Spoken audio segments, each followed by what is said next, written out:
Micro ಸುಗ್ರೀವಾಜ್ಞೆಯಲ್ಲೂ ಕೂಡ politics ಅಂತ ವಿಧೇಯಕಗಳ ಜಾರಿಯಲ್ಲೂ ಕೂಡ ಪರಸ್ಪರ ವಾಕ್ಸಮರ. ರಾಜ್ಯಪಾಲರ ಅಧಿಕಾರಕ್ಕೆ ಕಡಿವಾಣ ಹಾಕೋದಕ್ಕೆ ಪ್ಲಾನ್, ಸರ್ಕಾರದ ನಿರ್ಧಾರಕ್ಕೆ ರಾಜ್ಯಪಾಲರು ನಿಗಿ ಕೆಂಡವಾಗಿದ್ದಾರೆ. ಸರ್ಕಾರದ ವಿಧೇಯಕಗಳಿಗೆ ಗೆಹ್ಲೋಟ್ ಕೊಕ್ಕೆ ಹಾಕ್ತಿದ್ದಾರೆ, ವಿಧೇಯಕಗಳಿಗೆ ಅಂಕಿತ ಹಾಕ್ತಿಲ್ಲ ರಾಜ್ಯಪಾಲರು. ಮೈಕ್ರೋ ಸುಗ್ರೀವಾಜ್ಞೆಯಲ್ಲೂ ಕೂಡ ಇಲ್ಲಿ ಪಾಲಿಟಿಕ್ಸ್ ನಡೀತಾ ಇದೆ ಅಂತ. ರಾಜ್ಯದಲ್ಲಿ ಬಡ್ಡಿ ಬಕಾಸೂರರ ಹಾವಳಿ ಜಾಸ್ತಿ ಆಗ್ತಾ ಇದೆ. 10,000 ಸಾಲ ಕೊಟ್ಟರು ಬಿಡ್ತಾ ಇಲ್ಲ, 10 ಲಕ್ಷ ಸಾಲ ಕೊಟ್ಟರು ಬಿಡ್ತಾ ಇಲ್ಲ. ಸೊ ಬಡವರಿಗೆ ಇಲ್ಲಿ ಸಮಸ್ಯೆ ಆಗ್ತಾ ಇದೆ.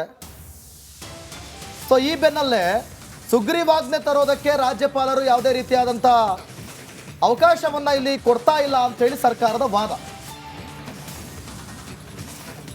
ರಾಜ್ಯದಲ್ಲಿ ಬಡ್ಡಿ ಬಕಾಸುರರ ಹಾವಳಿ ಮಿತಿ ಮೀರಿದೆ. ಈ ದಂಧೆಕೋರರ ವಿರುದ್ಧ ಸರ್ಕಾರ ಹೊರಡಿಸಿದಂಥ ಸುಗ್ರೀವಾಜ್ಞೆನ ರಾಜ್ಯಪಾಲರು ತಿರಸ್ಕರಿಸಿದ್ದಾರೆ. ಗವರ್ನರ್ ನಡೆಗೆ ಕಾಂಗ್ರೆಸ್ ಕೂಡ ಕೆಂಡವಾಗಿದೆ. ಸಂಬಂಧಪಟ್ಟಂತೆ ಒಂದು ವರದಿ ಇದೆ, ನೋಡೋಣ.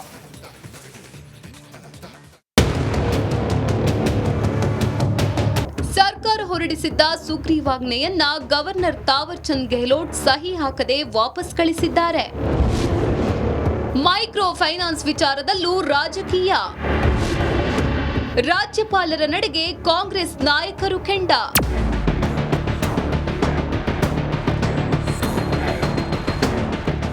ಸರ್ಕಾರದ ಸುಗ್ರೀವಾಜ್ಞೆಯನ್ನ ವಾಪಸ್ ಕಳಿಸಿರೋ ರಾಜ್ಯಪಾಲರು ಸರ್ಕಾರಕ್ಕೆ ಹಲವು ಸ್ಪಷ್ಟನೆ ಕೇಳಿದ್ದಾರೆ. ಗವರ್ನರ್ನ ಈ ನಡೆ ಕಾಂಗ್ರೆಸ್ ನಾಯಕರನ್ನ ಕೆರಳಿಸಿದೆ. ತಾವರ್ ಚಂದ್ ಗೆಹ್ಲೋಟ್ರ ನಿರ್ಧಾರವನ್ನು ಕೆಲ ಕೈ ನಾಯಕರು ತೀವ್ರವಾಗಿ ಖಂಡಿಸಿದ್ದಾರೆ. ಸಂಪೂರ್ಣ ವಾಪಸ್ ಕಳಿಸಿದ್ರೆ ಉತ್ತರ ಬೇರೆ. ಅವರು ಕ್ಲಾರಿಫಿಕೇಶನ್ಸ್ ಕೇಳಿದ್ರೆ ರಿಜೆಕ್ಟ್ ಮಾಡಿದರೆ ಅದು ಮಾತು ಬೇರೆ. ಟೋಟಲಿ ರಿಜೆಕ್ಟ್ ಮಾಡಿದರೆ ನಮ್ಮ ಉತ್ತರನೂ ಕೂಡ ಬೇರೆ ರೀತಿಯಲ್ಲಿ ಇರುತ್ತೆ. ಅವರು ಕ್ಲಾರಿಫಿಕೇಶನ್ಸ್ ಕೇಳಿದ್ದಾರೆ, ಕ್ಲಾರಿಫಿಕೇಶನ್ಸ್ ಕೊಡ್ತೀವಿ. ರಾಜ್ಯಪಾಲರ ಈ ನಡೆ ಖಂಡನೀಯ. ರಾಜ್ಯಪಾಲರ ನಿಲುವು ಇದು ಖಂಡನೀಯ. ಅವರು ನಮ್ಮ ಸಾಂವಿಧಾನಿಕ ಮುಖ್ಯಸ್ಥರು. ಅಂದರೆ ಭಾರತೀಯ ಜನತಾ ಪಾರ್ಟಿ ಈಗಲೂ ಸಹ ಯಾರು ಬಡ್ಡಿ ವ್ಯವಹಾರದವರಿಗೆ ಉತ್ತೇಜನ ಕೊಡೋ ರೀತಿಯಲ್ಲಿ ಆಗಿದೆ.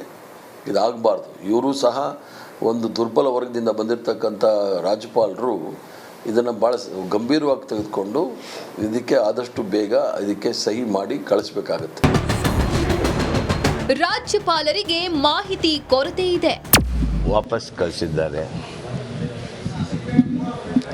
ನನ್ನ ಅನಿಸಿಕೆಯೊಳಗೆ ತಪ್ಪು ಗ್ರಹಿಕೆ ಹಾಗೂ ಮಾಹಿತಿ ಕೊರತೆ ಇರಬಹುದು. ರಾಜ್ಯಪಾಲರ ನಿರ್ಧಾರ ಬಡವರ ವಿರುದ್ಧವಿದೆ. ಈ ಮೈಕ್ರೋ ಫೈನಾನ್ಸ್ ಏನಿದೆ, ಸರ್ಕಾರ ಒಳ್ಳೆ ತೀರ್ಮಾನ ತಗೊಂಡಿದೆ, ನಾನು ಅದನ್ನು ಅಭಿನಂದಿಸ್ತೇನೆ. ಜೊತೆಗೆ ಗವರ್ನರ್ ಅದು ವಾಪಸ್ ಆಗಿರೋದಿಲ್ಲ ಒಂದು ಕಡೆ ಬಡವರ ವಿರೋಧಿ ಅಂತ ನನಗೆ ಅನಿಸ್ತದೆ. ನೋಡಿದ್ರಲ್ಲ, ಮೈಕ್ರೋ ಫೈನಾನ್ಸ್ ವಿಚಾರದಲ್ಲೂ ರಾಜಕೀಯ ಶುರುವಾಗಿ ಬಿಟ್ಟಿದೆ. ಸುಗ್ರೀವಾಜ್ಞೆ ತಿರಸ್ಕರಿಸಿದ ರಾಜ್ಯಪಾಲರ ನಡೆಗೆ ಒಬ್ಬೊಬ್ಬರೇ ಕಾಂಗ್ರೆಸ್ ನಾಯಕರು ಕೆಂಡ ಕಾರ್ತಿದ್ದಾರೆ. ಈ ಸಮರ ಮುಂದೆ ಯಾವ ಹಂತಕ್ಕೆ ತಲುಪುತ್ತೋ ಅನ್ನೋದೇ ಸದ್ಯದ ಕುತೂಹಲ. Bureau report, republic Kannada. ಈ ಬಗ್ಗೆ ಇನ್ನಷ್ಟು ಮಾಹಿತಿಯನ್ನ ಕೊಡ್ತಾರೆ ನಮ್ಮ ಪ್ರತಿನಿಧಿ ಬಸವರಾಜ್. ಈಗ ನೇರ ಸಂಪರ್ಕದಲ್ಲಿ ಜಾಯ್ನ್ ಆಗ್ತಿದ್ದಾರೆ. ಬಸವರಾಜ್, ಇದು ಪೊಲಿಟಿಕಲ್ ವಿಚಾರವಾಗಿ ನಾವು ನೋಡೋದಾದ್ರೆ ಈಗ ಕಾಂಗ್ರೆಸ್ನವರು ಈ ಮೊದಲಿನಿಂದನೂ ಕೂಡ ರಾಜ್ಯಪಾಲರ ವಿರುದ್ಧ ಹಲವು ವಿಚಾರಗಳ ಬಗ್ಗೆ ಆರೋಪ ಮಾಡ್ತಾನೆ ಬರ್ತಾ ಇದ್ರು. ಬಿಜೆಪಿ ಹೇಳ್ದಂಗೆ ಕೇಳ್ತಾರೆ ರಾಜ್ಯಪಾಲರು, ಬಿಜೆಪಿಯ ಕೈಗೊಂಬೆ ಆಗಿದ್ದಾರೆ ರಾಜ್ಯಪಾಲರು. ಬಿಜೆಪಿಯವರು ಕೂಡ ಅಷ್ಟೇ ರಾಜ್ಯಪಾಲರನ್ನ ಮುಂದೆ ಇಟ್ಕೊಂಡು ಆಟ ಆಡ್ತಾರೆ ಅಂತ. ಈಗ ಮೈಕ್ರೋ ಫೈನಾನ್ಸ್ ವಿಚಾರವಾಗಿಯೂ ಕೂಡ ಇದೇ ರೀತಿ ಆಗೋದಿಲ್ವಾ? ಯಾಕಂದ್ರೆ ಇಡೀ ರಾಜ್ಯದಲ್ಲಿ ಮೈಕ್ರೋ ಫೈನಾನ್ಸ್ ವಿಚಾರಕ್ಕೆ ಸಂಬಂಧಪಟ್ಟಂಗೆ ಕಿರುಕುಳ ಹೆಚ್ಚಾಗಿ ಸಾವನ್ನಪ್ತಾ ಇದ್ದಾರೆ, ಆತ್ಮಹತ್ಯೆ ಮಾಡ್ಕೊಳ್ತಾ ಇದ್ದಾರೆ, ಗೂಂಡಾಗಿರಿ ಮಾಡ್ತಾ ಇದ್ದಾರೆ ಫೈನಾನ್ಸ್ ಅವರು. ಅವ್ರಿಗೆ ಬ್ರೇಕ್ ಹಾಕ್ಬೇಕಂತ ನಾವು ಸುಗ್ರೀವಾಜ್ಞೆ ತಗೊಂಡ್ಬಂದ್ರೆ ಅದಕ್ಕೆ ರಾಜ್ಯಪಾಲರೇ ಸ್ಟಾಪ್ ಮಾಡ್ತಿದ್ದಾರೆ, ಅವರೇ ತಡೆ ಒಡ್ತಾ ಇದ್ದಾರೆ. ನಾವೇನ್ ಮಾಡೋಣ ಹೇಳಿ ಅಂತ ಜನರ ಮುಂದೆ ಕಾಂಗ್ರೆಸ್ನವ್ರು ಹೋದ್ರೆ ಇದು ಬಿಜೆಪಿಯವರು ಸೆಟ್ ಬ್ಯಾಕ್ ಆಗೋದಿಲ್ವಾ? ಇದನ್ನು ಯಾವ ರೀತಿ ನೋಡ್ತೀರಿ ನೀವು? ಖಂಡಿತ ಖಂಡಿತ ಶ್ರೀಪಾದ್, ಇದು ಮುಂದಿನ ದಿನಗಳಲ್ಲಿ ಇದು ಆರೋಪ ಪ್ರತ್ಯಾರೋಪಗಳು ಬಂದೇ ಬರ್ತವೆ. ಸದ್ಯಕ್ಕೆ ರಾಜ್ಯಪಾಲರು ಸ್ಪಷ್ಟೀಕರಣ ಕೇಳಿದ್ದಾರೆ, ಸರ್ಕಾರದಿಂದ ಸ್ಪಷ್ಟೀಕರಣ ಕೊಡತಕ್ಕಂಥ ಕೆಲಸಗಳು ಆಗಿದ್ದಾವೆ.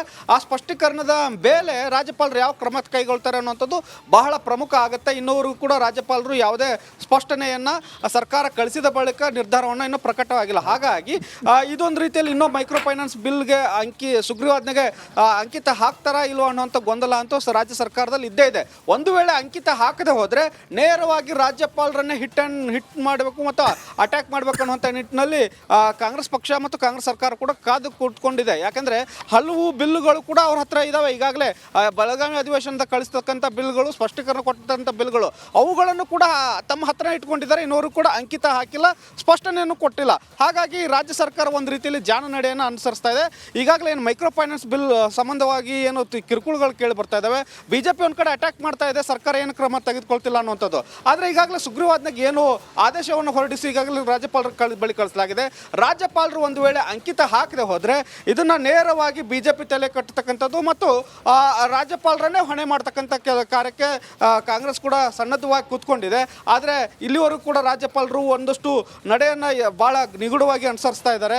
ಯಾಕಂದರೆ ಒಂದು ರೀತಿಯಲ್ಲಿ ಈ ಬಿಲ್ ಅವಶ್ಯಕತೆ ಏನಕ್ಕಿದೆ, ಮುಂದೆ ಸದನದಲ್ಲಿ ಚರ್ಚೆ ಮಾಡಿ ನೀವು ವಿಧೇಯಕವನ್ನು ತಗೊಂಡು ಬನ್ನಿ ಅನ್ನೋಂಥ ಒಂದು ಮಾತನ್ನು ಹೇಳ್ತಾ ಇದ್ದಾರೆ.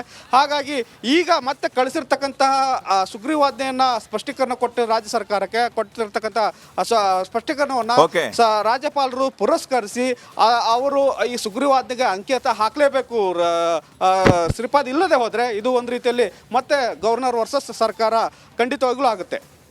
ಥ್ಯಾಂಕ್ ಯು ಬಸವರಾಜ್ ಮಾಹಿತಿಗಾಗಿ. ಮೈಕ್ರೋ ಸುಗ್ರೀವಾಜ್ಞೆಯಲ್ಲೂ ಕೂಡ ಪಾಲಿಟಿಕ್ಸ್ ಅಂತ, ವಿಧೇಯಕಗಳ ಜಾರಿಯಲ್ಲೂ ಕೂಡ ಪರಸ್ಪರ ವಾಕ್ಸಮರ. ರಾಜ್ಯಪಾಲರ ಅಧಿಕಾರಕ್ಕೆ ಕಡಿವಾಣ ಹಾಕೋದಕ್ಕೆ ಪ್ಲಾನ್, ಸರ್ಕಾರದ ನಿರ್ಧಾರಕ್ಕೆ ರಾಜ್ಯಪಾಲರು ನಿಗಿ ಕೆಂಡವಾಗಿದ್ದಾರೆ. ಸರ್ಕಾರದ ವಿಧೇಯಕಗಳಿಗೆ ಗೆಹ್ಲೋಟ್ ಕೊಕ್ಕೆ ಹಾಕ್ತಿದ್ದಾರೆ, ವಿಧೇಯಕಗಳಿಗೆ ಅಂಕಿತ ಹಾಕ್ತಿಲ್ಲ ರಾಜ್ಯಪಾಲರು. ಮೈಕ್ರೋ ಸುಗ್ರೀವಾಜ್ಞೆಯಲ್ಲೂ ಕೂಡ ಇಲ್ಲಿ ಪಾಲಿಟಿಕ್ಸ್ ನಡೀತಾ ಇದೆ ಅಂತ.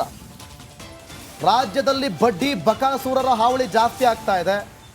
10,000 ಸಾಲ ಕೊಟ್ಟರು ಬಿಡ್ತಾ ಇಲ್ಲ, 10 ಲಕ್ಷ ಸಾಲ ಕೊಟ್ಟರು ಬಿಡ್ತಾ ಇಲ್ಲ.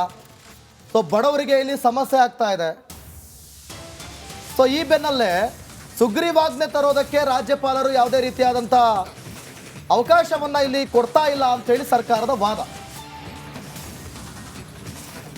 ರಾಜ್ಯದಲ್ಲಿ ಬಡ್ಡಿ ಬಕಾಸುರರ ಹಾವಳಿ ಮಿತಿ ಮೀರಿದೆ. ಈ ದಂಧೆಕೋರರ ವಿರುದ್ಧ ಸರ್ಕಾರ ಹೊರಡಿಸಿದ್ದಂಥ ಸುಗ್ರೀವಾಜ್ಞೆನ ರಾಜ್ಯಪಾಲರು ತಿರಸ್ಕರಿಸಿದ್ದಾರೆ. ಗವರ್ನರ್ ನಡೆಗೆ ಕಾಂಗ್ರೆಸ್ ಕೂಡ ಕೆಂಡವಾಗಿದೆ. ಸಂಬಂಧಪಟ್ಟಂತೆ ಒಂದು ವರದಿ ಇದೆ, ನೋಡೋಣ.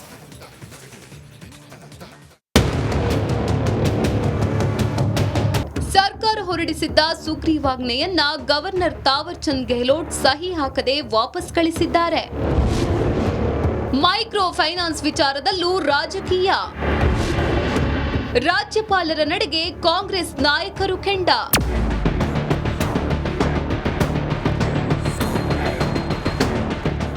ಸರ್ಕಾರದ ಸುಗ್ರೀವಾಜ್ಞೆಯನ್ನ ವಾಪಸ್ ಕಳಿಸಿರೋ ರಾಜ್ಯಪಾಲರು ಸರ್ಕಾರಕ್ಕೆ ಹಲವು ಸ್ಪಷ್ಟನೆ ಕೇಳಿದ್ದಾರೆ. ಗವರ್ನರ್ನ ಈ ನಡೆ ಕಾಂಗ್ರೆಸ್ ನಾಯಕರನ್ನ ಕೆರಳಿಸಿದೆ.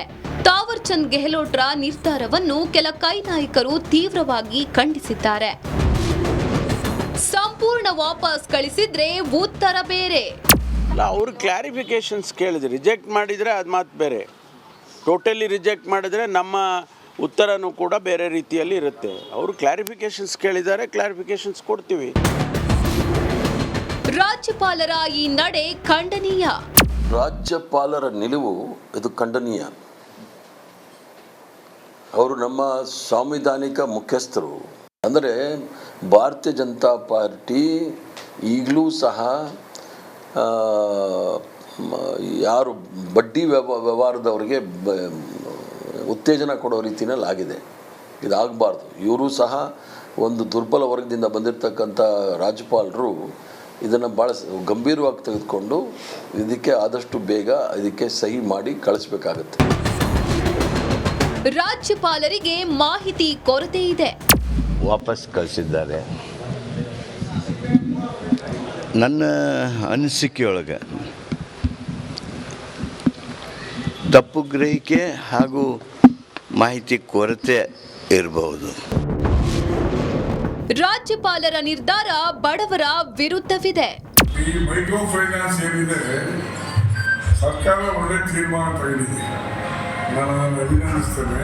ಜೊತೆಗೆ ಗವರ್ನರ್ ಅದು ವಾಪಸ್ ಆಗಿರೋದು ಎಲ್ಲೋ ಒಂದು ಕಡೆ ಬಡವರ ವಿರೋಧಿ ಅಂತ ನನಗೆ ಅನಿಸ್ತದೆ. ನೋಡಿದ್ರಲ್ಲ, ಮೈಕ್ರೋ ಫೈನಾನ್ಸ್ ವಿಚಾರದಲ್ಲೂ ರಾಜಕೀಯ ಶುರುವಾಗಿ ಬಿಟ್ಟಿದೆ. ಸುಗ್ರೀವಾಜ್ಞೆ ತಿರಸ್ಕರಿಸಿದ ರಾಜ್ಯಪಾಲರ ನಡೆಗೆ ಒಬ್ಬೊಬ್ಬರೇ ಕಾಂಗ್ರೆಸ್ ನಾಯಕರು ಕೆಂಡ ಕಾರ್ತಿದ್ದಾರೆ. ಈ ಸಮರ ಮುಂದೆ ಯಾವ ಹಂತಕ್ಕೆ ತಲುಪುತ್ತೋ ಅನ್ನೋದೇ ಸದ್ಯದ ಕುತೂಹಲ.